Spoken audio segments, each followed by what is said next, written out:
गीता में अर्जुन को स्वयं भगवान कह रहे हैं कि उस परमेश्वर की शरण में जा, उसके लिए उन संतों के पास जा जो तत्वदर्शी हो। इसी प्रकार हजरत मोहम्मद को उनका अल्लाह कह रहा है कि कोई और पूर्ण परमात्मा है, उसको पाने के लिए उन तत्वदर्शी संत की तलाश कर। वो प्रभु कौन है, ये जानने के लिए कृपया अवश्य सुनिए जगत गुरु तत्वदर्शी संत रामपाल जी महाराज के अमृत वचन। सत साहिब दर्शकों, जब एक सफल वकील जो समाज में अपनी पहचान और प्रतिष्ठा बना चुका हो आध्यात्मिक मार्ग पर चलने का निर्णय लेता है तो यह एक असाधारण कहानी बन जाती है।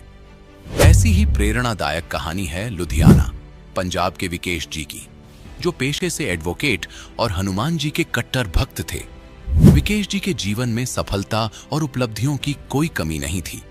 वे स्वयं को विद्वान और अपने ज्ञान पर गर्व करते थे, लेकिन इस बाहरी सफलता के पीछे उनका जीवन दुख और संघर्ष से भरा हुआ था।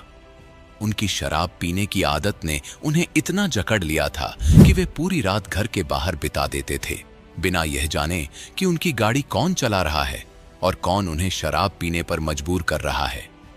लेकिन फिर एक दिन उनकी जिंदगी ने एक नया मोड़ लिया। इन्हें प्राप्त हुई जगत गुरु तत्वदर्शी संत रामपाल जी महाराज द्वारा लिखित पुस्तक ज्ञान गंगा।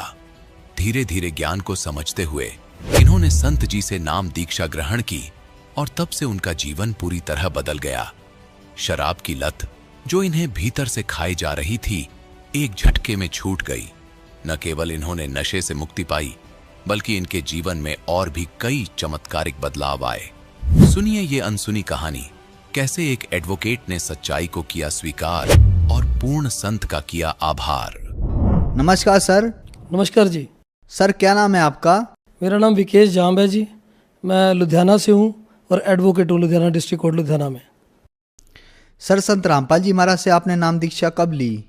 मैंने संत रामपाल जी से नाम दीक्षा 25 दिसंबर 2016 को ली है जी। सर संत रामपाल जी महाराज से नाम दीक्षा लेने से पहले क्या आप कोई भक्ति साधना करते थे? संत रामपाल जी से नाम दीक्षा लेने के पहले मैं कई भक्ति करता था जी। सबसे पहले मैं ये बताऊंगा कि मैं हनुमान जी का परम भगत था जी। तो मैं हर मंगलवार को हनुमान जी के मंदिर में भी जाया करता था और बाकी दिन मैं रूटीन में मंदिर के आगे भी गुजरता था तो हाथ जोड़ के निकल जाता था। लेकिन मंगलवार वाले दिन मैं हनुमान चालीसा का उच्चारण भी करता था, पढ़ता भी था और जितना वक्त मंदिर में मुझे लग सकता था मैं उतना बिताता था वहाँ पे। तो सर आप हनुमान जी के परम भक्त थे। जो आप हनुमान जी की भक्ति करते थे उससे आपको क्या क्या लाभ हुए? जब मैं लुधियाना में आया था 19 सितंबर 2001 को जी, तो उसके बाद मैं यहाँ पे आने के बाद जब मेरा धीरे धीरे थोड़ा सा काम चलने लग गया तो मैं बहुत ज़्यादा शराब पीने लग गया जी, बहुत ज़्यादा। तो सर ऐसा था कि शराब पीते पीते कई बार क्या होता था कि रात को जैसे 12 भी बज जाते थे, तो एक्सेस विस्की की वजह से फिर कुछ होश वोश नहीं रहता था और मैं घर से यहाँ से निकल गए और फिर मतलब पूरी रात में घर नहीं लौटता था। फिर नेक्स्ट डे मेरे को कोर्ट भी जाना होता था। तो बड़ी हालात बड़े अजीब से थे। मैं कोर्ट भी जाता था, क्या करता कि मुझे काम भी करना है और मुझे अपने आप से घृणा होने लगी थी कि मैं ये क्या कर रहा हूँ, मैं क्यों इतनी पी रहा हूँ। मुझे ये पता था कि मैं जो कर रहा हूँ मैं गलत कर रहा हूँ, लेकिन मुझे कोई भी ऐसी चीज़ आज तक नहीं मिली थी कि जिसकी वजह से मैं इसको छोड़ूँ। मैं सोच रहा था कि इसको छोड़ूँ तो कैसे छोड़ूँ। तो बहुत कोशिश की मैंने। इवन कई बार घर पे भी बात होती थी तो जो हमारे नियर्स एंड डियर्स हैं वो भी मेरे को कहा करते थे कि हम तेरी सब बातें मानने को तैयार हैं, लेकिन अगर तू ये विस्की छोड़ दे तो हमारा जो घर है ये ठीक हो सकता है। तो मतलब घर की हालत इतनी दयनीय थी, मैं घर नहीं लौटता था, मेरे हालात ख़राब होते थे, मैं रात को परेशान भी होता था और कभी कभी ऐसे हालात होते थे कि क्लैश जिसको हम बोलते हैं, मतलब मैं क्या आपको बताऊं कि हालात जो थे बद से बदतर थे और मैं बहुत खुद परेशान था। लेकिन बहुत कोशिशों के बावजूद भी मैं अपनी विस्की को नहीं छोड़ पा रहा था। इसके अलावा और भी कई व्यसन थे जो मैं किया करता था और भी बहुत सी गलतियां थी जो मैं किया करता था, लेकिन मैं उनसे उभर नहीं पा रहा था, उनको छोड़ नहीं पा रहा था। बहुत देर से मैं तड़पता था। रात को कई बार मैं लौट के नहीं आता था, मुझे ये लगता था कि कहीं कोई मेरे को मार ही देगा। जब मैं रात को अकेला सड़कों पे घूम रहा हूँ, गाड़ी लेके दूर तक चला जाता हूँ लॉन्ग ड्राइव, और मुझे खुद समझ नहीं आता था कि ये कौन है मुझे भगाया जा रहा और मैं कहाँ जा रहा हूँ, मुझे खुद को नहीं पता होता था। नेक्स्ट डे क्योंकि मुझे फिर काम करना होता था तो मैं फिर अपने काम में आके व्यस्त हो जाता था। शाम फिर हो जाती थी, फिर वही रूटीन मेरा शुरू हो जाता था। तो सर आपने बताया कि आप हनुमान जी की भक्ति करते थे और उसके साथ साथ आपको एक शराब पीने की बुरी लत लग गई और उसके कारण आपकी ज़िंदगी नर्क जैसी हो गई। तो फिर आप संत रामपाल जी महाराज की शरण में कैसे आए? सर ऐसा है कि मेरे को शुरू से अध्यात्म में इंटरेस्ट तो था ही। मैं जानना चाहता, मैं सुना करता था कि अक्सर सुना करता था, गुरु गोविंद दोनों खड़े काके लागू पाए, बलिहारी गुरु आपने जिन गोविंद दिया मिलाए। लेकिन मुझे गुरु का ना तो अर्थ पता था, ना मुझे ये पता था कि कोई गुरु भी होता है या गुरु को अपनाना पड़ता है या हमें गुरु की जरूरत होती है अपने जीवन के लिए। मैं अपने आप को ही सबसे बड़ा गुरु समझता था। मुझे ये लगता था कि मेरे से ज़्यादा ज्ञान कहीं भी नहीं है। तो एक दिन क्या हुआ कि उस दिन संडे का दिन था, तो मैं अपने घर पे बैठा हुआ था, तो अचानक किसी ने मेरी डोरबेल बजाई और मैंने सामने देखा तो 3-4 लोग बाहर खड़े थे। उन्होंने कहा जी हम आपको एक बुक देने आए हैं। तो मैंने कहा जी मुझे तो ये बुक नहीं लेना। तो उन्होंने बोला कि ये बहुत बड़ा ज्ञान है, आप इस ज्ञान को एक बार पढ़ो, हम आपसे रिक्वेस्ट कर रहे हैं। तो मुझे ये लगा कि ऐसी हज़ारों किताबें इस दुनिया में चल रही हैं और मेरे पास तो अपनी लॉ की इतनी बुक्स हैं, मैं वो नहीं पढ़ पाता, तो ये किताब मैं कैसे पढ़ पाऊँगा। तो वो भी क्योंकि लॉ की बुक्स तो हमें मजबूरी में पढ़नी पड़ती है क्योंकि हमें अपना काम भी चलाना है, ठीक है ना। तो मेरे ख्याल में मैं भी उसी तरह दुनिया की तरह काम करे जा रहा था। तो जब उन्होंने बार बार मुझे कहा कि ये बुक आप एक बार लेके देखो, आप इसको पढ़ के देखो, ये 20 रुपए की ज्ञान गंगा है, तो मैंने कहा जी मेरे को ये बुक नहीं चाहिए, मेरे को आप ज़्यादा ज्ञान मत दो, मेरे पास बहुत बड़ा ज्ञान है। आप कभी मेरे पास कोर्ट में आओ, मैं आपको बताता हूँ ज्ञान क्या होता है, क्योंकि मेरे पास तो भरा पड़ा था अंदर से ज्ञान, और ज्ञान भी कौन सा जो अज्ञान था। तो जब मैंने वो बुक एक बार उनसे ले ली, वो बुक लेने के बाद मैंने रूटीन में उसको अपने सामने, मेरे टीवी रखा होता था, एलसीडी लगा हुआ था, तो वहाँ रख दी उसके नीचे उसकी ड्रॉज में। तो उसके बाद सर ऐसा हुआ कि कई दिन तक तो वो बुक पड़ी रही। अब मेरे हालात ये हो गए थे कि मैं एक तरफ तो वो बुक को देखता रहता था और दूसरा मैं अपनी ड्रिंक करता रहता था। शाम को 7 बजने के बाद मैं अपना ड्रिंक करना शुरू कर देता था। एक दिन ड्रिंक करते करते मैंने वो बुक उठा ली, उसको थोड़ा सा पढ़ा और उसके बाद फिर वापस रख दी। On the very next day मैंने वो बुक 4 बजे फिर उठा ली और मैंने उसको पढ़ना शुरू किया। वो बुक पढ़ते पढ़ते मेरे को 10:30 बज गए और बुक पढ़ते पढ़ते मेरी आंखों से आंसू निकलने लग गए। और इतने में मेरी जो वाइफ है वो मेरे पास आई कि मेरा छोटा नाम विक्की है, तो मेरे को कहती विक्की आज आप ड्रिंक नहीं करोगे। तो मैंने कहा चल यार ड्रिंक लेके आ, छोड़ इसको। तो मैंने वो बुक रख दी, उसके बाद फिर मैं अपना ड्रिंक करने लग गया। अब धीरे धीरे हालात ऐसे बन गए कि एक तरफ तो संत रामपाल जी का सत्संग चल रहा होता था टीवी पे, और दूसरा मैं उस बुक को पढ़ रहा होता था, तीसरा मैं साथ में ड्रिंक कर रहा होता था। तो मैं ये सोचा करता था भी इनको मैं देखा तो बहुत पहले से करता हूँ अक्सर टीवी पे, लेकिन मुझे समझ नहीं आ रहा था कि, क्योंकि मेरे मन में एक विचार बना हुआ था कि जो संत होते हैं उनके भगवे चोले होते हैं, बड़ी बड़ी दाढ़ी होती है, उनकी बड़ी बड़ी जटाएं होती है, जो एक शुरू से मेरे मन में विचार बना हुआ था। तो मैंने देखा कि ये संत कैसे हैं जो बिल्कुल संत लगते ही नहीं है, एकदम सिंपल है, सिंपल वेशभूषा में है। तो फिर मैंने धीरे धीरे जब इनका ज्ञान सुनना शुरू किया और फिर वो ज्ञान गंगा जब मेरे अंदर वो ज्ञान समाना शुरू हुआ, तो धीरे धीरे मुझे ये करते करते 1 महीना बीत गया और मैं संत रामपाल जी के सत्संग सुनने लग गया। वो सत्संग सुनते सुनते मुझे ये लगने लग गया कि ये विस्की जो मेरी अब ये ज़्यादा देर टिकने वाली नहीं है, ये छूट जाएगी। तो मैं अक्सर अपनी वाइफ को कहा करता था कि मैंने इसको अब छोड़ देना, अब मैं पी नहीं पाऊंगा। मुझे ये लगता है कि जो ज्ञान मैंने पढ़ लिया इससे ऊपर, इस विश्व में 21 ब्राह्मण में इससे ऊपर ज्ञान नहीं है, और मेरी आंखें खुलती जा रही हैं।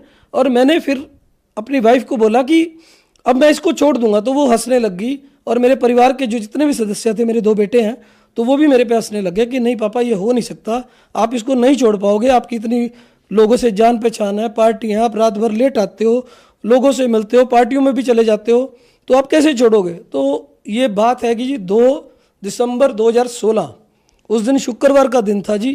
तो मैंने जो लास्ट बोतल मेरे पास पड़ी थी मैंने उसको ख़त्म किया। और उस दिन मेरे को याद है कि उस दिन मैंने अपने बेटे को जोर से आवाज़ लगाई कि क्रिश तू मेरे साथ बाहर चल, मैंने आज के बाद विस्की नहीं पीनी। तो मैंने वो बोतल उठाई, उसमें थोड़ी सी विस्की बच रही थी, तो मैंने उसको बाहर जाके उसको तोड़ दिया। वो 3 बारी में टूटी जी, 3 बारी में जब उसको तोड़ के मैंने फेंक दिया, जब मैंने अपने बेटे को बोला कि आज के बाद मैंने नहीं पिया, वो भी हंसने लग गया। वो कहता पापा ये पॉसिबल नहीं है, आप नहीं छोड़ पाओगे, हम इतने सालों से आपको देख रहे हैं। तो उसके बाद जब ये बात होती रही तो नेक्स्ट डे, उस दिन तो मैंने जो पीनी थी पी चुका था, तो नेक्स्ट डे हमारे जो थे इलेक्शनों के दिन चल रहे थे, हमारे सेक्रेटरी साहब खड़े थे इलेक्शन में, उन्होंने कहा कि देखो मैं तो इलेक्शन हार जाऊंगा अगर आप हमारी पार्टियों में नहीं आओगे। तो मैंने कहा नहीं भाई, ऐसा है कि शायद ये आपका भी लास्ट इलेक्शन है, लेकिन मैं आपकी पार्टी में जरूर आऊँगा, लेकिन भाई अब मैं पी नहीं पाऊँगा, अब मैं आप लोगों के साथ बैठा करूँगा, आपसे बात करूँगा, लेकिन अब मैं पी नहीं पाऊँगा, मुझे परमात्मा की तरफ से आदेश हो रहा है। तो उसी रात मेरे को संत रामपाल जी ने दर्शन दिए, मेरा हाथ पकड़ा कि बेटा आज के बाद तूने ये विस्की नहीं पीनी, और उस दिन के बाद सर मैंने कभी टच भी नहीं किया विस्की को, मैं छोड़ चुका हूँ सर। इसके बाद मैंने कुछ दिन तो ऐसे चलता रहा। एक दिन जब मैं सुबह सुबह उठा तो मैंने वाइफ को बोला कि चल मेरे साथ चल, मेरे को नाम दीक्षा लेनी है। तो वो भी हैरान हो गई कि नाम दीक्षा, उसको भी नहीं पता था नाम दीक्षा क्या होती है।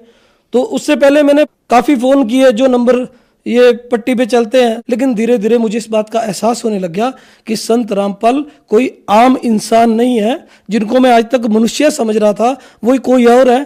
कहते हैं गुरु मानुष कर जानते ते नर कहिए अंध, होए दुखी संसार में फिर पड़े हैं यम के फंद।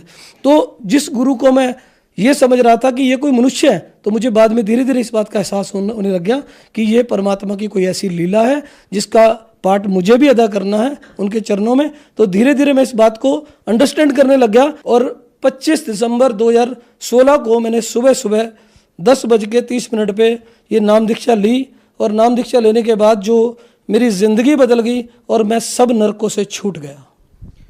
सर, आपने संत रामपाल जी महाराज से नाम दीक्षा ली, उससे पहले आपने बताया कि आपको एक बहुत बड़ी विस्की की लत थी, उसे आपने छोड़ दिया। क्या उसके अलावा संत रामपाल जी महाराज से नाम लेने के बाद आपको लाभ प्राप्त हुए? संत रामपाल जी से मिलने के बाद मेरे को वो लाभ हुए हैं कि जो मैं शब्दों में बयान नहीं कर सकता। सबसे बड़ी बात है कि जो मन का सुकून है, जो मेरे मन में शांति है, जो मुझे ये लगता कि मैं 1 महीने बाद शायद डायलिसिस पे चला जाऊंगा, जिस तरह मैं पी रहा था, जिस तरह मैं अपने जीवन को तबाह किया जा रहा था, तो सबसे बड़ा लाभ तो ये है कि मैं आज अपने घर में बड़े खुशी से रह रहा हूं और कोई प्रॉब्लम नहीं है मेरे को। मेरी वाइफ, मेरे बच्चे सब मुझे प्यार करते हैं, मैं उनको प्यार करता हूं, और बहुत ही एक सुनियोजित अच्छे ढंग से हम लोग अपने घर को आगे चला पा रहे हैं। और बहुत बढ़िया, मेरी हर तरह की जो परेशानियां वो दूर हो गई है, आध्यात्मिक लाभ भी हुआ है, मन को सुकून है। आज कोई भी मेरे को कोई टेंशन नहीं है। और जो मैंने अपने जीवन में बदलाव देखा है, मैं कहता हूँ मैं सबको, पूरे जगत को, समाज को ये रिक्वेस्ट करता हूँ हाथ जोड़ के भी आप एक बार ये ज्ञान गंगा किताब को जरूर पढ़ें। और क्योंकि ज्ञान है, ज्ञान कहीं से भी मिले उसको एक बार जरूर लो, और आप सारे वेद शास्त्रों से इस ज्ञान को टैली करो, किसी पे विश्वास मत करो। आप पहले इसको पढ़ो, पढ़ने के बाद इस पे विचार करो, सभी वेद ग्रंथ लेके आओ, और उनमें आपको खुद पता चल जाएगा कि संत रामपाल जी जो ज्ञान दे रहे हैं, इससे बड़ा ज्ञान इस सिक्की ब्राह्मण में नहीं है। जो श्रद्धालु आज आपको सुन रहे हैं, उनको आप क्या संदेश देना चाहेंगे? देखिए, मैं उन सबको यही संदेश देना चाहूँगा कि जल्दी से जल्दी सभी लोग संत रामपाल जी की शरण में आए और ये अपना कल्याण करवाएं, ताकि आने वाला जो जीवन है वो ठीक हो सके। सर, संत रामपाल जी महाराज से नाम दीक्षा कैसे ले सकते हैं? सर, ऐसा है कि संत रामपाल जी से नाम दीक्षा लेने के लिए जो टीवी चैनलों पे उनका सत्संग आता है, उसके नीचे जो पट्टी चलती है उसमें नामदान सेंटरों के नंबर भी लिखे हुए हैं। आप उनसे फोन पे संपर्क करके नामदान की दीक्षा ले सकते हैं। धन्यवाद सर। सत्संग। दर्शकों, अभी आपने सुने संत रामपाल जी महाराज से दीक्षा प्राप्त करके सुखी हुए भक्त के अनुभव। अब देखिए जगत गुरु तत्वदर्शी संत रामपाल जी महाराज के मंगल प्रवचन। उसकी माँ को उसने संदेशा दिया कैसे ऐसी होगी। उसकी माँ कहने लगी, भाई यू नाम छोड़ दो, देख नाम लिया तेरा बाबू मर गया, और तो हमने नाम लिया तेरी गाड़ी 80,000 का नुकसान हो गया। लेकिन वो लड़का समझ गया था कसूती तरह, तो अपनी माँ को तो जैसे तैसे उन्हें संतुष्ट किया। फिर वो बतावा था बाद में, कहने लगा जी मैंने तो ये हाथ फैला के ये कहा था, परमात्मा अपनी शरण से दूर ना करना, ते भीख मंगवा लियो, आपका दास रहे आपकी शरण। नो कहता जी मैं तो उस दिन के बाद और आज तक उस परमात्मा ने ऐसी रजा बख्श रखी उस बच्चे पे, सैकड़ों की संख्या में तो गाड़ी दे दी, और उसका दान धर्म की पूरी नीत आज तक ज्यों की त्यों है। तो परमात्मा कहते हैं नुक्ते ऊपर रिझ जाएगा रे, करोड़ कर्म जल जाए तुम्हारे। वो नुक्ता था, जब फेल हो जाता तो खत्म था, वो तो वे लिया था और गणा हो जाता। और उस नुक्ते पर नो राज्य हो सा भगवान, जो रिझ जय जगदीश, फिर देखना ठाठ थरे सब क्या है। और फिर इस माया की अपन जरूरत भी नहीं है, लेकिन ये इतनी दे देगा संगवाई नहीं जाएगी आप पर। फिर इसको पा करके विचलित मत हो जाना, ये विष समझ लेना, ये माया आवश्यकता से अधिक कर पे नहीं रहनी चाहिए। और जब मालिक साथ रहा, परमात्मा कहते हैं कल्पे कारण कौन है कर सेवा नहीं काम, मन इच्छा फल दूंगा जब पड़े मेरे ते काम।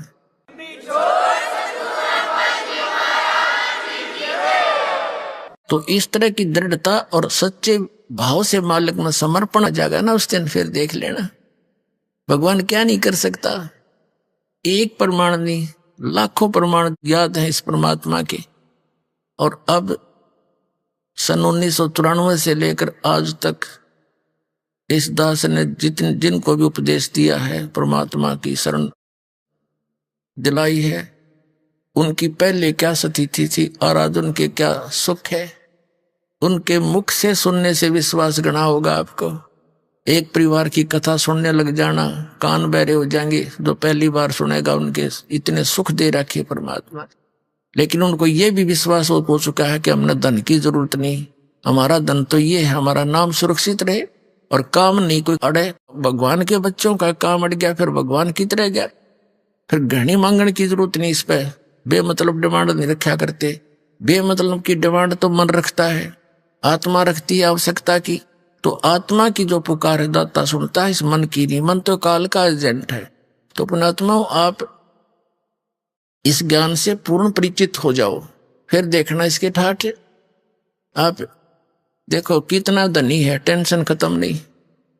और आपने परमात्मा का बच्चा से सिंपल सा घर पर रहता हो तो उसको कोई टेंशन नहीं, क्योंकि उसको मालूम है कि समर्थ हमारे सिर पर बैठा है। से सौंप्या गुरुदेव को सफल होया यो शीस, नितानंद इस शीस पर आप बसे जगदीश। परमात्मा को सिर सौंपा, सिर सौंपना कोई काट के नहीं देना, समर्पित हो जाना। अब वो एक कथा सुनाता हूं आपको। ये सेऊ और सम्मन नाम के, सेऊ तो उनका पुत्र था, सम्मन पिता, नेकी उस सेऊ की मां यानी सम्मन की पत्नी थी। वो दोनों मनियार का काम करते थे। नेकी भी मनियारी का काम करती थी, चूड़ी पहनाया करती थी बहन बेटियों को, और वो मनियार भी। गरीब इतने थे बहुत गिने, हैंड टू माउथ थे, विश्वास भगवान पर दृढ़ था, सत्संग बहुत सुन रखे थे परमात्मा के। अब वो जहां भी चूड़ी पहनाते थे बहनों में बैठकर, तो बहाना सा मिलाकर चूड़ियां भी पहनाते रहते, अपने भगवान की कथा भी सुनाते रहते। हमारे गुरुजी ऐसे हैं, हमारे गुरुजी ऐसे हैं, कबीर नाम है, उन्होंने ऐसे सिकंदर राजा के जलन का रोग था वो ठीक कर दिया। राजा ने एक गऊ काट दी थी बीचों बीच परीक्षा के लेने के लिए भगवान की, कि इसको जीवित कर दे, जब मानू तो किसा संत है, वो जीवित कर दी थी। यानी इस तरह की बहुत कथा सुनाया करते थे। तो बहनें उन दोनों का मजाक करा करती, जब तो सुन लेती पीछे तो कहा करती तो पागल हो रहे हैं, एक दानक न भगवान बतावे। कहने का भाव ये है कि वो अपने स्वभाव व सबको ऐसे बताते रहती थी। एक दिन क्या हुआ कि सेऊ नाम का जो लड़का था अन्य बच्चों में खेला करता था, वो भी यही कथा सुनाता बच्चों में। तो वो बच्चे कहा करते थे कि आप बताते हो आपके गुरुजी सिकंदर लोधी के वहां गए, घर पर गए, काशी के नरेश के घर पर गए, उन नाम ले रखा था, और भी आप ऐसे दामोदर सेठ के घर पर गए, तुम्हारे घर पर क्यों ना आते? तुम्हारे गुरुजी तो स्वार्थी हैं, वो तो पैसे वाले और राजाओं के पास जाते, तुम्हारे घर पर आए कभी? वो कहने लगा बच्चा था से अगना भी, हमारे घर पर तो गुरुजी नहीं आए कभी। फिर वो तो भाई पैसे वालों के जाते हैं, ये तो पैसे के पुजारी होते हैं गुरु। अब वह बच्चे के बाद खटक, उसने अपनी माता और पिता से कहा कि माता अपने गुरुजी कभी अपने घर नहीं आ जाएंगे? वो हमारे घर गुरुजी आ जाए तो बड़ी अच्छी बात हो।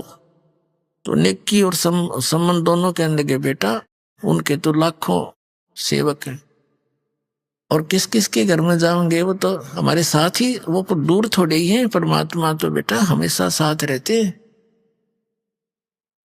वो सेऊ आंखों मासूं भर के कहता, माताजी बच्चे ऐसे ऐसे कह रहे थे, पर एक बार गुरुजी आ जाना तो मैं उनको कहने जोगा हो जाऊं। अब देख आगे ना मेरे गुरुजी स्वार्थी नहीं है, मैं कहता हूं उनको पर वो नहीं मानते। ऐसे उनकी चर्चा हो ही रही थी और नेकी और सम्मान उनको समझा रहे थे, बेटा हमारे साथ ही रहते हैं, वो दूर थोड़े ही है। अब किस किस के घर जाएंगे गुरुजी से ऐसे ऐसे। और उधर से ये एक कमाल नाम का लड़का 10-12 वर्ष का, उसकी मृत्यु हो गई थी, उसको जल प्रवाह कर दिया। कुछ कबीले ऐसे हैं जो ना दफनाते हैं, जमीन में नहीं गाड़ते हैं, ना जलाते हैं मुर्दे को, वो जल प्रवाह कर देते हैं। 4 प्रकार से दाग दिए जाते हैं इस बॉडी को, शरीर को। एक तो जमीन में दबा देते हैं, दूसरा सभा कर देते हैं, जला देते हैं, और तीसरा एक बड़ा सा मचान बनाकर ऊंचा सा पिलर उसके ऊपर डाल देते हैं, उसको पक्षियां खा जाते हैं या जंगल में डाल देते हैं कहीं सुरक्षित स्थान। और चौथे प्रकार का जल प्रवाह कर देते हैं। कुछ ऐसे कबीले हैं तो उन्होंने उसको जल प्रवाह कर दिया मुर्दे को। और एक शेख तकी नाम का मुसलमान पीर था, सिकंदर लोधी, दिल्ली के बादशाह का। कबीर परमात्मा जी ने सिकंदर लोधी के जलन का रोग था, जिसने सब जगह इलाज करा लिया था, और सब ने ये कह दिया था कि ये आपके प्रारब्ध का कर्म है, आपको भोगना ही पड़ेगा, कोई इसका विकल्प नहीं। वो कबीर परमात्मा के आशीर्वाद मात्र से ठीक हो गया था सिकंदर लोधी। तो उस कारण से सिकंदर लोधी की आस्था कबीर परमेश्वर में घड़ी हो गई थी। और वो धार्मिक गुरु ईर्षा करने लग गया कबीर साहब से कि इसने तेरा स्थान ले लिया। वजीर 2 और 2 फकीर ये कभी आपस में मेल से नहीं रह सकते। तो शेख तकी को एक आग सी लगी रहती थी, ईर्षा की अग्नि में वो जलता रहता था, किस प्रकार से कबीर को नीचा दिखाऊं। और सिकंदर लोधी राजा तो इसको भगवान मान बैठे। तो शेख तकी ने कहा कि सिकंदर लोधी राजा, आपने एक हिंदू काफिर को गुरु बना दिया है, और मैं सब मुसलमानों को बताऊंगा कि राजा काफिर हो गया है और उसको गुरु धारण कर लिया है, हिंदू क्रियाएं करने लग गया है। अब सिकंदर लोधी दिल्ली के बादशाह को पता था कि इसकी बात को पूरा मुसलमान भारत का मानता है, क्योंकि वो पूरे मुसलमान धर्म का हेड था, मुखिया था। उसने जनता होगी कि तो बात बिगाड़ेगा, जनता को विरोध कर देगा और तेरा राज्य जाएगा। चिंतित हो गया। कबीर साहब को पता चला, कारण बताया गया। तो कबीर साहब ने कहा, पूछ ले ये कैसे प्रसन्न होगा तेरा पीर। तब सिकंदर लोधी ने पूछा, पीर जी आप क्या चाहते हो, कि आप इसको भगवान मानते हो, कबीर को अल्लाह मानते हो? हमारे हजरत मोहम्मद जी ने एक गाय को जीवित कर दिया था, मेरे सामने कोई ये मुर्दा जीवित कर दे, मैं मान लूंगा ये अल्लाह की जात है। तो कबीर साहब ने कहा, ठीक है भाई, कोई मुर्दा लिया शेख तकी, ला करता हूं कोशिश, जो हो गया था। अब शेख तकी कहने लगा, मैं कहां से लाऊं, कभी टाइम आएगा जब देखूंगा तुझे। इतने में वो टेंशन, वो तो उसको बनी हुई थी सिकंदर लोधी के, परमात्मा टेंशन नहीं देख सकता अपने बच्चे की। दरिया के किनारे खड़ी ये बातें हो रही थी, दरिया के अंदर वो बहता हुआ मुर्दा 12 साल के बालक का आ रहा था। सभी ने देखा कि वो मुर्दा आ गया, मुर्दा आ गया। कबीर साहब ने, शेख तकी, कबीर साहब और सब जो अंगरक्षक थे राजा के, उनके साथ वहां गए हुए थे, वो सभी खड़े हो गए आगे भागकर। तब कबीर साहब ने कहा, शेख तकी पहले तू कोशिश कर ले, कदे बाद में नंबर बनावे मैं भी कर दूं। तो सभी ने कहा, ठीक है पीर जी आप भी ट्राई करो। शेख तकी करेगा फूफा, वो आगे चला गया, मुर्दा काफी दूर। तब शेख तकी कहने लगा ये तो अपनी इज्जत बचाना चाहता था, मुझे लगा दिया इस पे। ये चाहता था कि ये निकल जाए, तेरे सिर से बला टल जाएगी। मुर्दे कभी जीवित होते हैं, वो तो कभी कयामत के समय होगा। अब कबीर साहब ने कहा ठीक है, थक लिया तू। तब परमेश्वर ने जैसे मुर्दा यूं बह कर जा रहा था ऐसे हाथ किया वापस, जैसे इंजन वाली नौका चलती है दरिया के विपरीत दिशा में भी चल पड़ती है, ऐसे मुर्दा वापस आ गया ऐसे, और वहां खड़ा हो गया। नीचे से लहरें जा रही हैं दरिया की और वो बच्चा ऐसे है। तो परमात्मा ने कहा कि हे आत्मा, कबीर हुक्म से जहां भी तू चली गई है वापस आके इस मुर्दे में, इस शरीर में प्रवेश कर। इतना ही कहा था परमात्मा ने। लड़का ऐसे ऐसे कंपने लगा, एकदम खड़ा होकर बाहर आया, दंडवत प्रणाम किया। बोलो सतगुरुदेव।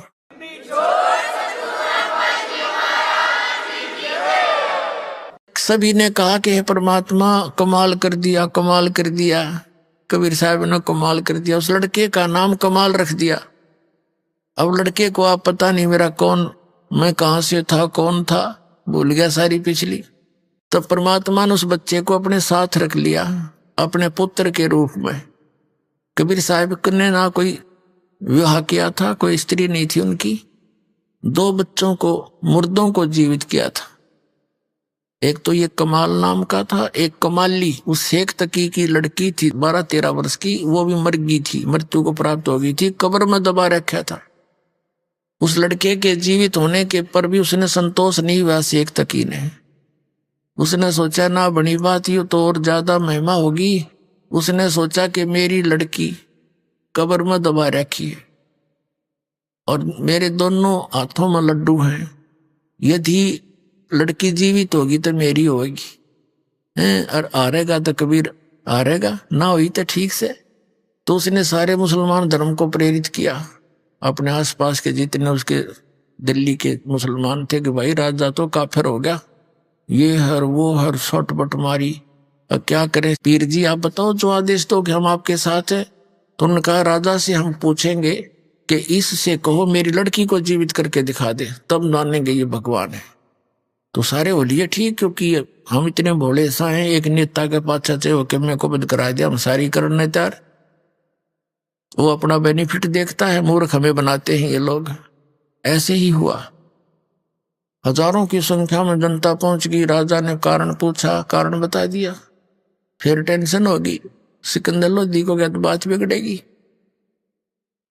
तब कबीर जी को ये संदेश मिला, परमात्मा ने कहा कि ऐसे कहो, इसको कह दे 3रे दिन इस लड़की को जीवित कर दूंगा, लेकिन आसपास के पूरे क्षेत्र में मुनादी करवा दो, अनाउंसमेंट करा दो कि ये 3रे दिन कब्र से लड़की निकाल के जीवित की जाएगी। अब उसी समय से तो कि सारे ढिंडोरे पिटवा दिए और राजा ने आसपास सब जगह मुनादी करवा दी, अनाउंसमेंट। कोई हजारों की संख्या में लोग इकट्ठे हो गए, दर्शक, कब्र फुड़वा दी। अब कबीर साहब ने कहा कि शेख तकी अब तू कर ले जंतर मंतर अपनी बेटी को जीवित करने के लिए। तो उपस्थित जन कहने लगे जी इसके पास कोई शक्ति होती है आध्यात्मिक, तो अपनी बेटी ने कौन मरने देता है, आप ही कृपा करो। तो परमात्मा ने कहा कि हे शेख तकी की लड़की जीवित हो जा। नहीं कोई एक्शन हुआ। दूसरी बार फिर यही कहा, तीसरी बार फिर यही कहा कि हे शेख तकी की लड़की जीवित हो जा। लड़की जीवित नहीं हुई। तो शेख तकी ने भंगड़ा पा दिया, नाचा कूदा, देखा मैं कह रहा था ये झूठा है, ठग है, कोई मुर्दे जीवित होते हैं, देखो भैया, है ना। तब कबीर साहब बोले डट जा, रुक जा शेख तकी। अब देखो उस नालायक व्यक्ति ने अपनी पुत्री का जीवित ना होने का दुख नहीं, कबीर साहब के आरण की खुशी मना रहा। तब परमात्मा ने कहा कि हे जीवात्मा, जहां भी चली गई है कहीं पर भी किसी योनि में, वहीं से उस शरीर को छोड़ और इसमें प्रवेश कर। तुरंत परमात्मा के आदेश से तुरंत वो लड़की में एकदम कंपन हुई और वो लड़की जीवित होकर परमात्मा के चरणों में आकर दंडोत प्रणाम किया। बोलो सतगुरुदेव।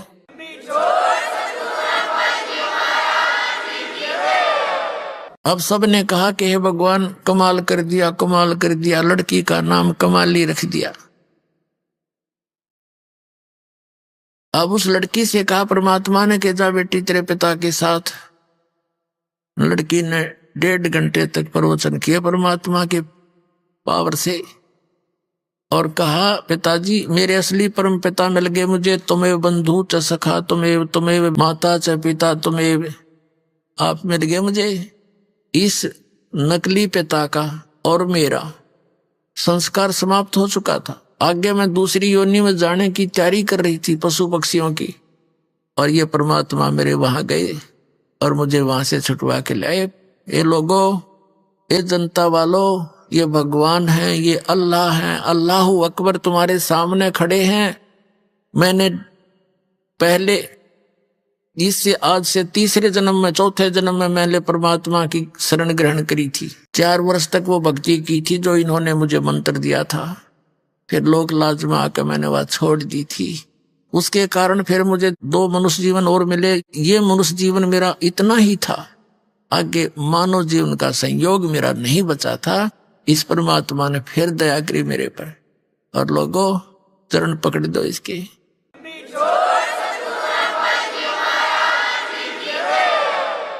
कई हजारों की संख्या में इस चमत्कार को, इस लीला को देखकर कई हजारों की संख्या में उपस्थित लोगों ने कबीर परमात्मा से नाम लिया, उनके शिष्य हुए। तो ऐसे 64 लाख शिष्य हुए थे परमात्मा के। ऐसे उनकी महिमा को देखकर उनको सुख दिए दाता ने, क्योंकि वो तुम्हारा पिता है और वो समर्थ है। इस पूरे ब्रह्मांड में वो परमात्मा एक जरा सी रजा करके और सबको, आपको सारे सुख दे सकता है। वो प्रसन्न हो जाता है। प्रसन्न आपने करना पड़ेगा, विधि बता दी। इस परमात्मा के अतिरिक्त आपके हृदय में अन्य उपासना की सपने में बात नहीं आनी चाहिए, तो युवराजी होगा। जो पति भरता पति से राती आन पुरुष निभावे, बस पीहर में सुरत प्रीतम में ऐसे ध्यान लगावे। यानी अपने मालिक के अतिरिक्त किसी और में आस्था नहीं रखे, युग तो प्रसन्न होगा। तो प्रसंग चल रहा था, वहीं आते। अब वो लड़का कमाल परमात्मा के साथ रहा पुत्र रूप में। हम इतने नालायक हो गए, हम भगवान को भी धोखा देते हैं। ये कमाल नाम का जो लड़का था, परमात्मा ने जीवित किया था, अपने बच्चे की तरह रखा। इसको वो अमृत ज्ञान दिया, भक्ति दी, इसका पालन पोषण किया। जब ये जवान हो गया 20-22 वर्ष का, तो फिर ये तो परमात्मा से डेली कथा सुना करता था। आम आदमी ने याद हो जाती है, तो उसको भी याद होगी। हम इसे भोले भाले हैं, यही हम मार खाते आए हैं। कहते हैं गुरु को तजय बजय जो आना, तापसुआ को फोकट ज्ञाना। अब क्या था, परमात्मा के सुने ज्ञान को, उन्हीं कथाओं को आप सुनाने लग गया। जवान वैसे था, अच्छी सुरीली आवाज थी, तो बहुत सी जो संगत थी वह परमात्मा को थोड़ा और कमाल को ज्यादा चाहने लगी। परमात्मा तक ये बातें आई। उन्होंने सत्संग के माध्यम से बहुत बार कहा कि भाई गुरु को तजय बजय जो आना, तापसुआ को फोकट ज्ञाना। अपने गुरु के अतिरिक्त यदि आप किसी में आस्था रखते हो तो आपको कोई ज्ञान नहीं है, फोकट ज्ञान है उसका। और कहा करते थे कि ये कमाल तुम्हें क्या देगा, ये तो आप एक पुजारी है। इस तरह बहुत बार कहा, लेकिन हम इतने नालायक हैं। हमने यही किया था सतलोक में, जहां हमने मार खाई थी। भगवान कहा करते तुम निरंजन युग क्या देगा तुम्हें, इसकी क्रिया मत देखो, ये तपस्या करा करता था। लेकिन हम अंदर से उसको चाहते रहे। उधर से फिर हम इसके साथ यहाँ आगे देख क्या दुर्गति होगी हमारी। तो परमात्मा ने कमाल को भी धमकाया, भाई अपनी सीमा में रहा कर, ऐसा अच्छा नहीं लगता। अंत में क्या था कि वो कमाल फिर परमात्मा ने कई बार झटक दिया और वो परमात्मा को छोड़कर चला गया। उसने सोचा कि बहुत सी जनता तेरे साथ होगी है और ये सब तेरी महिमा करते हैं, नारा आश्रम जा बनाया और बहुत सी संगत ये मूर्ख उसके साथ उसके मीठी मीठी बातें माँ के उसके साथ हो गई। अब बताओ वो एक नकली व्यक्ति क्या देगा उनको, भगवान छोड़कर उनके साथ लग लिए। ये लंबी अलग कहानी है, फिर बताऊंगा। तो वो कमाल नाम का पुत्र परमात्मा के साथ रहता था। उसको अभिमान हो गया था कि मैं जो गुरुजी की सेवा करता हूं और कोई नहीं कर सकता। अब पुण्यात्मा मालिक को पता था, अंतर्यामी थे वो, तो कई बार इस तरह की बातें कमाल जी ने कर दी थी। भगवान ने कहा था कि अच्छा बेटा, परमात्मा कहा करते बेटा तेने सेवक तो देखे नहीं है मेरे। परमात्मा ने उस कमाल की फड़क निकालनी थी। जो मैंने आपको बताया कि वो छोड़कर चला गया, वो तो बहुत बाद की बातें हैं। पहले वो साथ रहता था और उसको इससे बात का भ्रम हो गया कि मैं सेवा कर रहा हूं, भगवान की सेवा यू जीव कर सकता है जो सबका पालक। वो तो समर्थ है, सेवा दे रखी थी, कर्म बिगाड़ने नहीं चाहिए, बनाने चाहिए थे। उसको ये भ्रम हो गया था कि मेरे जैसा सेवक नहीं हो सकता कोई। जैसे अर्जुन को भ्रम हुआ था कि मेरे जैसा भक्त सेवक श्री कृष्ण जी आपका नहीं होगा कोई। उसकी फड़क निकालने के लिए कहाँ गए थे? मोरध्वज के घर पे। राजा मोरध्वज अपने पुत्र ताम्रध्वज को राज तिलक देने की खुशी में एक अनुष्ठान कर रहा था, तो वहां चले गए थे। तो उन्होंने वहां उनसे कंडीशन रखी थी कि मेरा शेर मनुष्य का मांस खाएगा। वह कथा आपने सुन रखी है। तो उसने फिर मोरध्वज ने और उसकी पत्नी ने अपने पुत्र ताम्रध्वज को आरे से चीर दिया था और 2 फाड़ कर दिए। वो भगवान श्री कृष्ण ने फिर जीवित कर दिया। अर्जुन की फड़क काटी थी कि भाई तू न्यू कहता मेरे जैसा सेवक को ना, सेवक तो तूने देखे नहीं। अब देखो पुण्यात्माओं, इसी लीला को गाते गाते सुनते सुनते हम बहरे हो गए कि इस कारण से हमने उनको श्री कृष्ण को भगवान मान लिया। और वही श्री कृष्ण जी अपने भांजे अभिमन्यु को जीवित नहीं कर सका, जो महाभारत के युद्ध में मारा गया था। सुभद्रा के पुत्र थे अभिमन्यु, अर्जुन के पुत्र। पांडवों का कुल नाश हुआ था, सारा कुल पांडव रोए थे, सुभद्रा रोए थी और कृष्ण रोए बैठ के अपनी बहन के दुख में। श्री कृष्ण जीवित नहीं कर सका। तब धर्मदास ने पूछा था भगवान कबीर जी से, परमेश्वर जी से, कि ये क्या कारण था, फिर आप ही समाधान बताओ। परमात्मा ने कहा कि मोरध्वज के पुत्र ताम्रध्वज की आयु शेष थी, उसको मार के जीवित कर देना ये कोई बड़ी बात नहीं है। तो आम संत कर देता है, ऐसी बात है, जादूगर कर देता है। लेकिन अभिमन्यु की श्वास शेष नहीं थे, आयु शेष नहीं थी, इसलिए वो फेल हो गए। और परमात्मा कबीर जी ने उन दोनों बच्चों की आयु शेष नहीं थी, वो दोनों की बढ़ा दी। तो समर्थ कौन? समर्थ का शरणागत हो रंग होरी हो और कदे ना हो अकाज राम रंग होरी हो।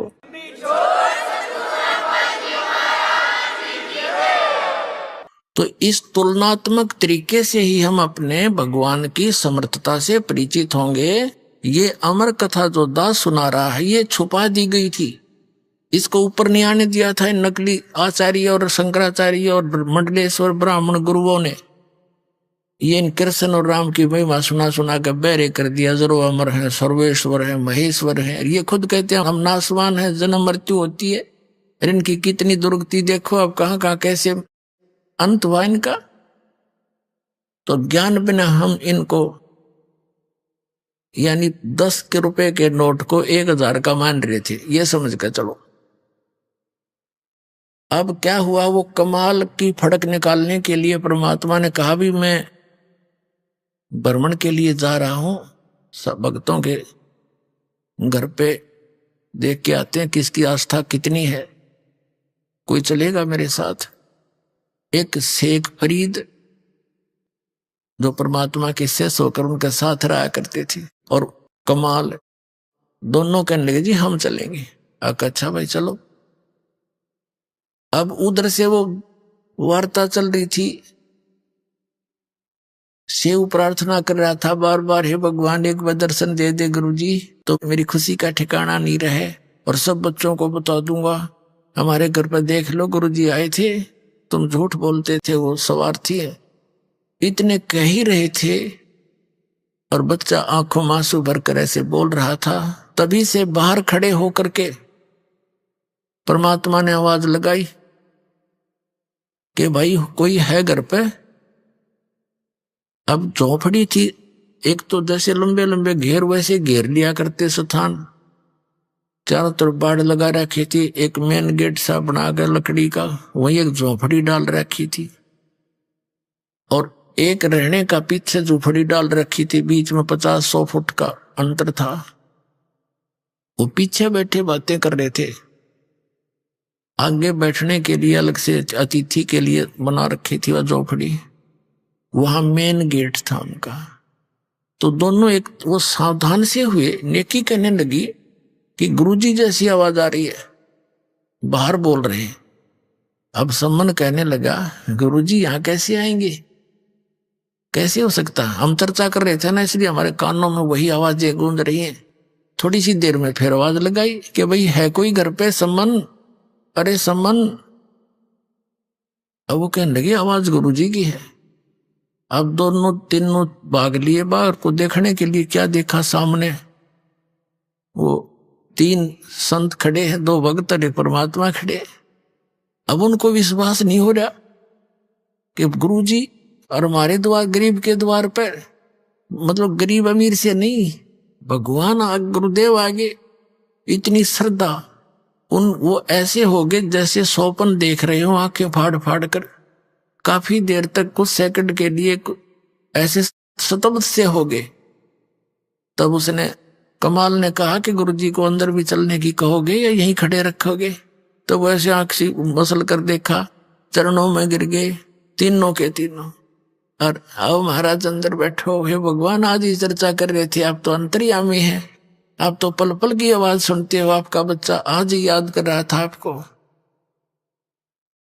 वहां बाहर वाली बैठक में बैठा दिए सब झोपड़ी में, जैसा भी फटे पुराने कपड़े उनके पास उपलब्ध थे गरीबों के, मालिक बैठ गए सौंकते। अब सम्मन ने जलपान पानी पिलाया, चर्चा करते रहे, भगवान बड़ी दया करी, कैसे दया करी गरीब की झोपड़ी पर, आप तो समर्थ हैं दाता, आज ये बच्चा आपको याद कर रहा था। ऐसे चर्चा चलती रही, काफी देर भी समय बीत गया।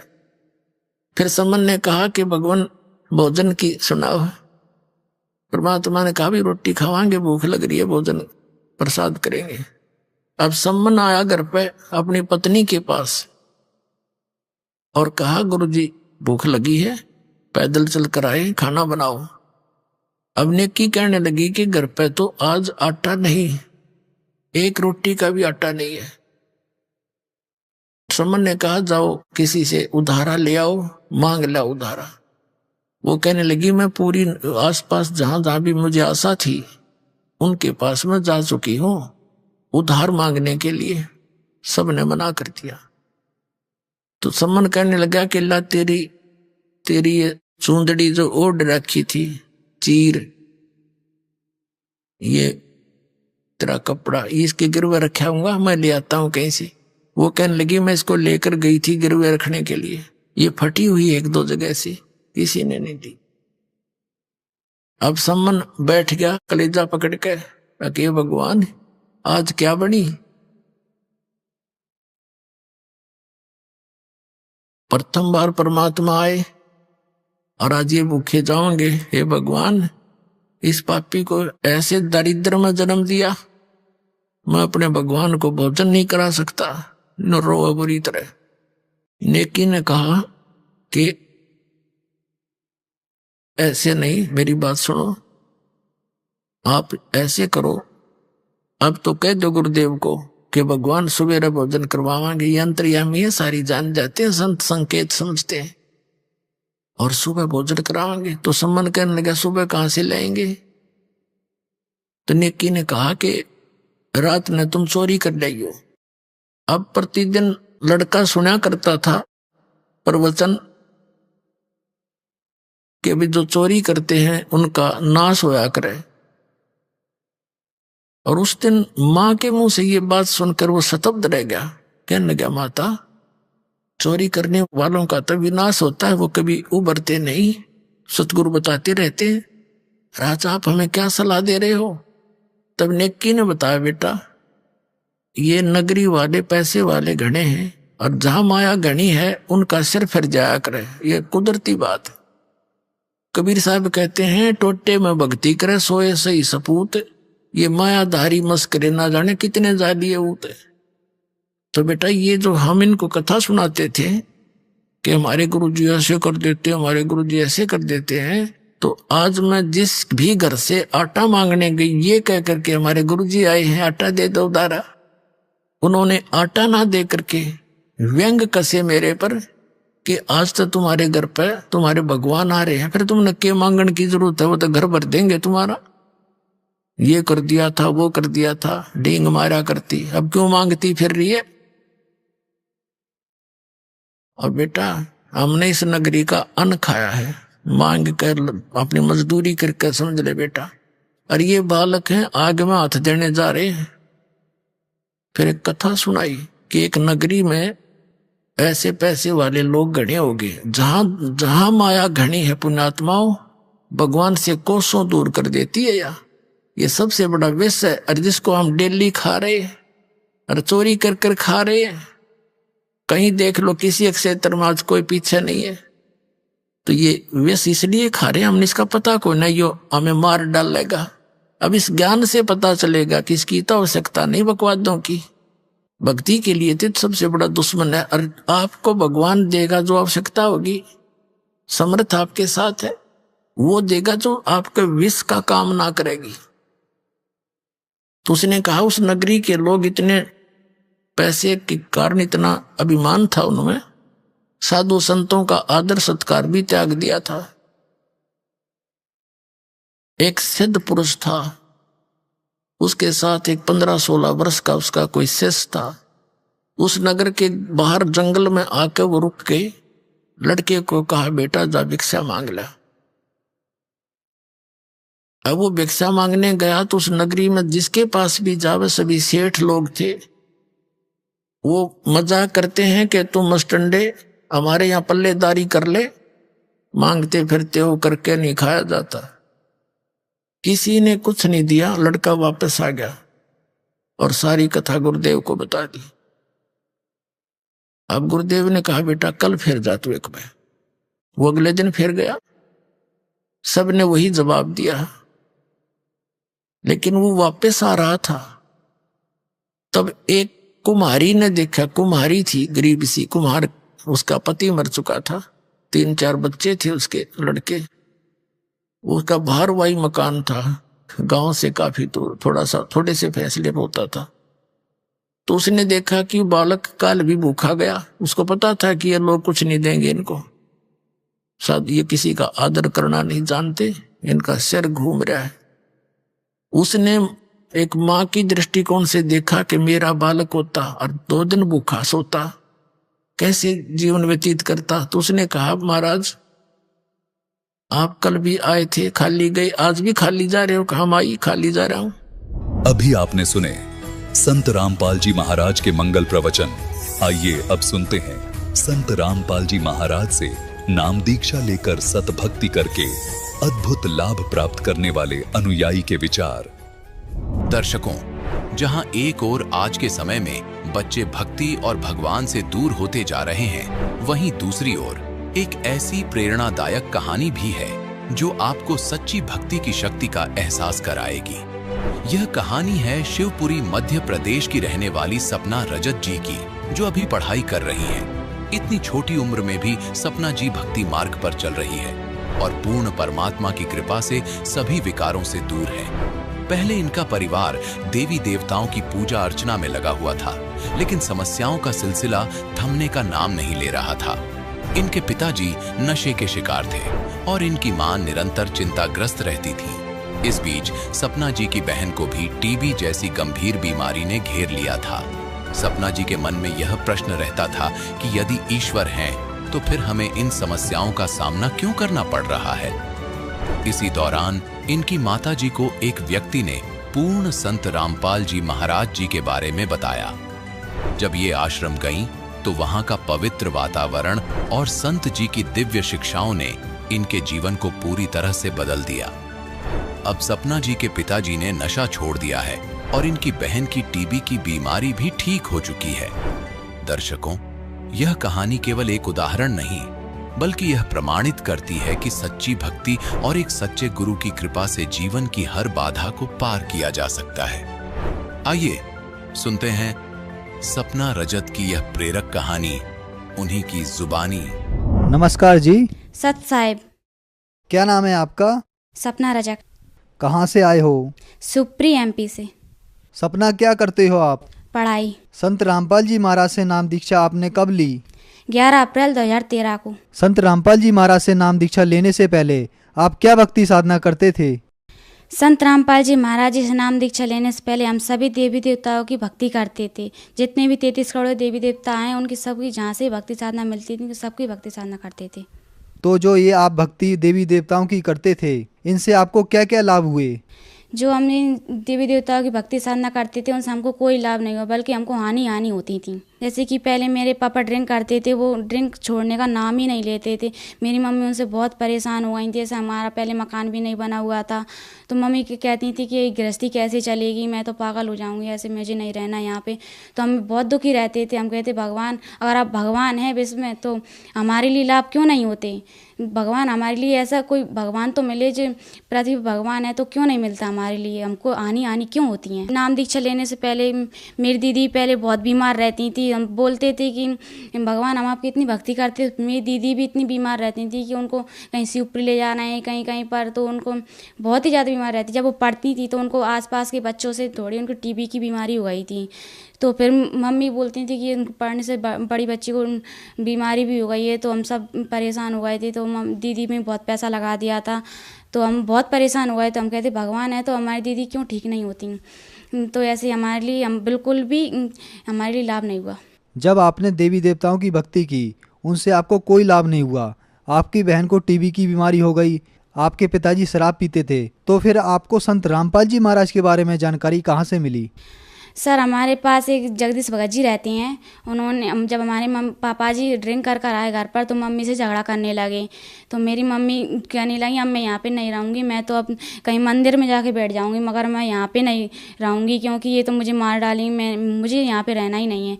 तो फिर वो भगत जी आए हमारे घर पे सुबह। तो भगत जी ने बोला कि आप एक काम कीजिए कि आप हरियाणा चलिए, संत रामपाल जी महाराज आए हुए हैं यहाँ पे। तो मम्मी बोलने लगी कि हाँ, मैं खुद चलूँगी। तो पापा जी बोलने लगे कि आप इन बच्चों को भी ले जाओ, मैं नहीं रखूँगा। तो मम्मी बोलने लगी कि मैं नहीं ले जाऊंगी, क्या मेरे अकेले बच्चे हैं? तो पापा बोलने लगे कि आप तो चारों को ले जाओ। तो मम्मी बोलने लगी कि ठीक है, मैं ले जाती हूँ। तो मम्मी और हम चारों बहन भाई तो संत रामपाल जी महाराज जी के आश्रम में गए। मम्मी वहाँ पे गई तो हमने जाकर हमने देखा आश्रम में सब कुछ, नहाए धोए फ्रेश हुए सब कुछ। फिर सत्संग हुआ शाम का। तो जब मम्मी सत्संग सुनने लगी तो मम्मी बहुत तेज़ रोने लगी, मालिक मेरे भगत जी को भी ले लेना।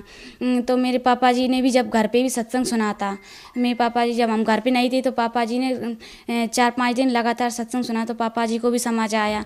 हम तो लौट आए नाम दीक्षा लेकर। तो पापा जी हम पर बहुत हंसते थे कि ये क्या करते हैं। हम दंडवत करते तो आरती वगैरह करते तो भी हंसते थे। तो मम्मी कहती थी, हंसने दो बेटा, कभी ऐसा दिन आएगा पापा भी नाम दीक्षा ले लेंगे। फिर एक महीने बाद फिर पापा बोले कि मैं भी चलूँगा आपके साथ। यहाँ से सारे रास्ते पापा स्मोकिंग करते और ड्रिंक करके भी गए थे यहाँ से। तो जब हम पहुँचे तो पापा जी को ऐसी अंदर से प्रेरणा हुई। पापा जी कहा, ये तो बकवास चीज़ है, अब इसको नहीं करूँगा मैं आज के बाद। पापा जी ने आश्रम के अंदर से प्रवेश होते ही वो सब कुछ बाहर फेंक दिया और जाकर संत रामपाल जी महाराज जी से नाम दीक्षा ले ली। हम संत रामपाल जी महाराज के लाखों अनुयायियों से जब मिलते हैं तो उनसे हमें यह जानने को मिलता है कि उनको बहुत सारे चमत्कार तथा लाभ प्राप्त हुए। क्या आपके साथ भी कुछ ऐसा हुआ? हाँ जी सर, पहले मेरे पापा बहुत ड्रिंक करते थे, फिर मेरी मम्मी को भी मारते थे वगैरह, सब कुछ करते, स्मोकिंग वगैरह। तो जब से उन्होंने नाम दीक्षा ली है तो उनकी स्मोकिंग और ड्रिंक वगैरह सब छूट गई है। वो मम्मी को झगड़ा भी नहीं करते मम्मी के साथ। और फिर मेरी मम्मी, वो दीदी, मेरी बड़ी सिस्टर है ना, उनके लिए टीबी की बीमारी हो गई थी। वो बच्चों के साथ पहले पढ़ती थी तो एक दूसरे की लग गई थी, तो होने लगी थी वो। पर मम्मी घबराने लगी कि ये कैसे होगा। दीदी ने नाम दीक्षा ले ली ना, उनकी वो बीमारी भी ठीक हो गई।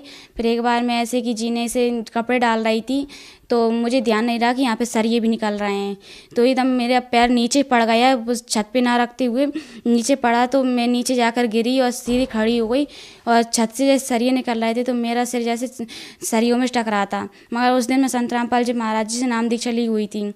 अगर उस दिन मैंने संत रामपाल जी महाराज जी से नाम दीक्षा नहीं ली होती तो उस दिन भी मेरे साथ कुछ ना कुछ होता। और पहले हमारा अशोकनगर का प्लॉट नहीं बिच रहा था। जब पापा जी कहने लगे ये प्लॉट नहीं बिचेगा तो हमारा मकान कैसे बनेगा, तो फिर एक दिन पापा जी के पास ग्राहक आए लेने के लिए, तो उन्होंने कहा 2.5 लाख रुपए लगाया, तो पापा जी ने वो बेच दिया मकान वहाँ का, क्योंकि यहाँ बद्रवास वाला मकान बनाना था हमारे लिए। तो फिर पापा जी ने वो प्लॉट बेच दिया, तो वहाँ पे बचे सिर्फ 1,70,000 रुपये। तो पापा जी बोलने लगे अब ये इतने से पैसों में मकान कैसे बनेगा। तो पापा जी ने कहा जो भी देखा जाएगा परमात्मा सब दया करते हैं। तो पापा जी ने यहाँ का भी मकान गिरा दिया और बनाने लगे। तो ऐसे ऐसे भगत हमको पता भी नहीं चला कि 10 लाख रुपए लग गए उस मकान में, कि कहाँ से आए। हम सभी पूरा परिवार हम शौकते थे उस घटना को सोचकर कि हमें परमात्मा इतना बड़ा लाभ भी दे सकते हैं कभी। और सबसे और आध्यात्मिक लाभ हुआ, शारीरिक लाभ बहुत हमें लाभ हुए। और उसके बाद मेरी मम्मी को बवासीर की बीमारी भी हो गई थी, वो कहीं पर भी ठीक नहीं हो रही थी। तो संत रामपाल जी महाराज जी से नाम दीक्षा ली तो वो मेरी मम्मी की बवासीर की बीमारी ठीक हो गई। पहले ना मुझे भूत प्रेत की बाधा थी, जो पहले मुझे पता ही नहीं था यम की दूत क्या होते हैं। मगर अब संत रामपाल जी महाराज जी से मैं नाम दी चली, मुझे पता चली कि यम की दूत होते हैं। पहले वो कोई छाया सी आती थी और मेरा गला दबाती थी। मैं रात के करीब 11-12 बजे तक तो मैं सोती थी, मुझे पता लगता मेरे की दिखाई नहीं देता मुझे कौन मेरा गला दबा रहा है, सांस भी दब जाती थी। तो मैं कहती थी हे परमात्मा आप भगवान हैं तो मुझे बचाइए ना। मैं डर की वजह से अपने मम्मी पापा को भी नहीं बोलती थी। और संत रामपाल जी महाराज जी से नाम दीक्षा लेने के बाद मेरी भूत प्रेत की बाधा थी वो भी ठीक हो गई। आज हमारा पूरा परिवार संत रामपाल जी महाराज जी से नाम दीक्षा लिए हुआ है और सब भक्ति साधना करते हैं। आप कौन सी क्लास में पढ़ते हैं? क्लास 8। आपने बताया कि आप 8th क्लास में पढ़ते हैं और इस एज के बच्चे मूवी, म्यूजिक, कार्टून आदि में ज़्यादातर ध्यान देते हैं और आप संत रामपाल जी महाराज की भक्ति कर रहे हैं, तो क्या आपको इस उम्र में अजीब नहीं लगता? क्या आपके साथ के बच्चे आपको कुछ नहीं कहते? हाँ देखिए सर, पहले तो मैं अगर हम भक्ति नहीं करते तो पहले मुझे भूत प्रेत ही बांधा थी। अगर मैं भक्ति नहीं करती तो मेरी तो आज डेथ हो ही जाती। वो भी संत रामपाल जी महाराज की दया से मैं आज बची हूँ। तो हमको भक्ति ज़रूरी है, फिर मूवीज़ वगैरह देखना ज़रूरी है। और जो भक्ति तो कौन नहीं करता है, एज से मतलब नहीं है। एज तो बुढ़ापे में ही करते हैं और जवानी में सब भक्ति करते हैं। तो बुढ़ापे में अगर भक्ति नहीं कर पाई जो लोगों ने तो फिर वो क्या करेंगे। तो मेरा यही निवेदन है कि भक्ति ज़रूरी है। आपको संत रामपाल जी महाराज से नाम दीक्षा लेने के बाद बहुत सारे लाभ प्राप्त हुए, तो जो आज आपको सुन रहे हैं उनको आप क्या संदेश देना चाहते हैं? संदेश तो नहीं दे पाऊंगी, मैं उनसे निवेदन ही करूंगी कि पृथ्वी पर संत रामपाल जी महाराज आए हुए हैं, क्योंकि मनुष्य जन्म बहुत दुर्लभ है, ये बार बार नहीं मिलता। मनुष्य जन्म बहुत दुर्लभ है, मिले ना बारंबार, तरबर से पत्ता टूट गिरे बहुर न लगता डार। ये फिर बार बार जन्म नहीं मिलेगा, ना जाने फिर हम ये जन्म मिला है, फिर अगली बार हम कौन सी योनि में जाएंगे, कौन सी जन्म मिलेगा हमारे लिए, फिर भक्ति कहाँ से करेंगे। मनुष्य जन्म यही प्राइम टाइम है, इसमें गोल्डन चांस हमारे लिए, और इसमें भक्ति साधना कर लिया तो कर लिए, नहीं फिर बाद में नहीं कर पाएंगे। और जल्दी से जल्दी जितना जल्दी हो सके संत रामपाल जी महाराज जी की शरण में आओ और अपना कल्याण कराओ, क्योंकि यही प्राइम टाइम है, गोल्डन चांस अगर हमने छोड़ दिया तो ये मौका बार बार नहीं मिलेगा। संत रामपाल जी महाराज की शरण में कैसे आ सकते हैं? सर, संत रामपाल जी महाराज का बहुत सारे टीवी चैनलों पर सत्संग चलता है। टीवी स्क्रीन पर नीचे पट्टी आती है, उस पर कुछ नंबर्स दिए रहते हैं, उन पर कॉल करके आप उनसे पूछ सकते हैं कि जो हमारे नज़दीक कौन कौन सा नामदान सेंटर है, वहाँ से कहाँ से नाम दीक्षा ले सकते हैं। तो वहाँ से वो आपको बताएंगे और नाम दीक्षा वहाँ से आप जाकर नाम दीक्षा ले सकते हैं। धन्यवाद। Thank you sir.